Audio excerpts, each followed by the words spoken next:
sophomore Aaron Miles, and to my left I have senior Jakobe Shepeard, number 3. As far as the opening statement, I'm so proud of these guys. They're resilient. They have a competitive spirit. And I told them, people, of course we will talk about basketball and everybody happy, everybody elated. I am too.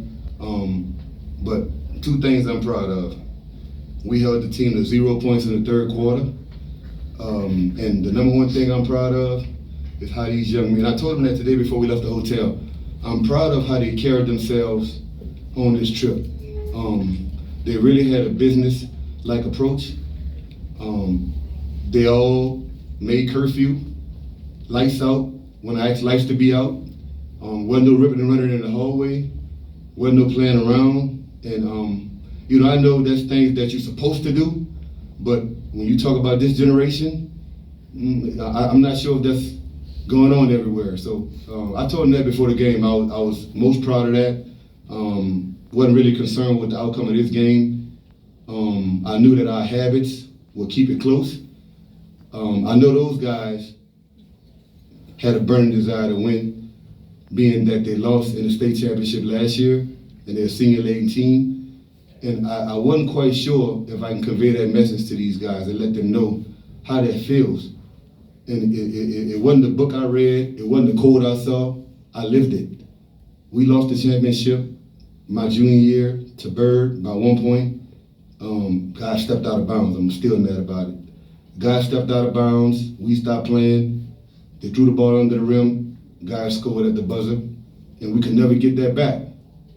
But that feeling drove us to come back my senior year and win the national championship and be the number 1 team in the country. So I knew, man, that team was gonna fight to the end. And these guys got tired of me hearing it. They got tired of me texting it to them. And man, they're just resilient, man. Their competitive spirit is off the charts. How did you manage to allow no points in the first quarter? Well, we do a drill in practice that they hate. It's called perfect defense. So we will put the starting 5, we use scrimmage, up and down game, but the starters have to play defense the whole time, and we keep score. So if the offense score, they get 2. The defense get a stop, they get 1, and these guys hate it. And it just builds a mindset that you score for your defense, and that was my thing, man. Just stop them, just stop them. I'm happy that I don't see 27 turnovers on here again like we did last game.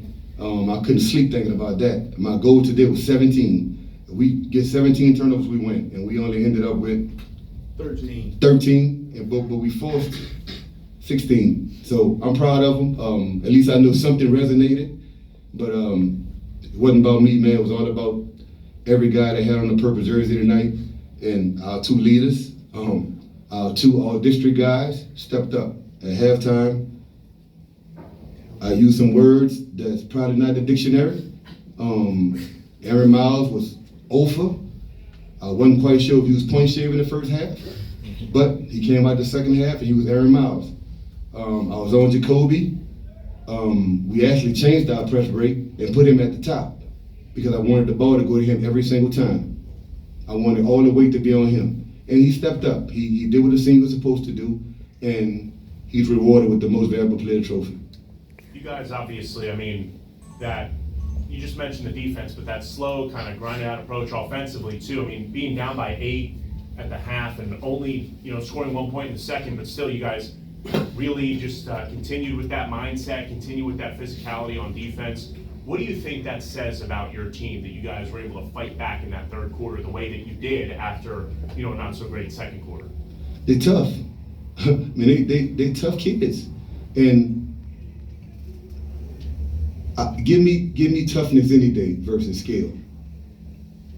Now, I would love to have guys who skilled, but toughness wins. And also toughness translates. And to win a game like this, in this setting, you have to be tough and you have to be willing to grind it out and you have to be willing to play defense because these guys are not shooting in arena-style facilities. They used to shoot in high school gyms. And you have to know that coming in. Now, I didn't think we would go over. I don't have my glasses on. What we shot? You look at it. What we shot from 3? Over what?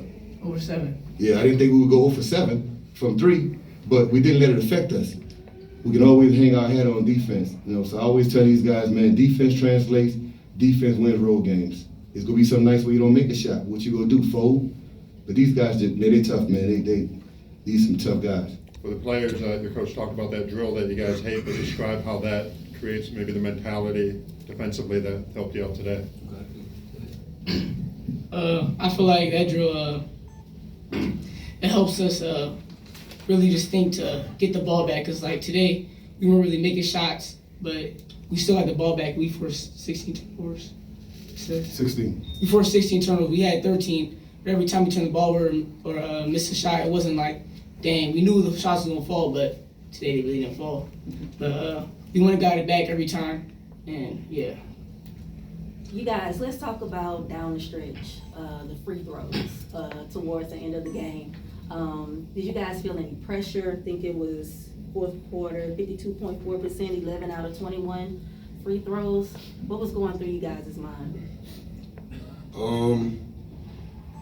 It was focus I'm pretty sure for a lot of us, it was focus. It's a close game. Free throws matter in games like this. And, I missed a few, but I'm happy that Aaron Miles stepped up and made 13 straight.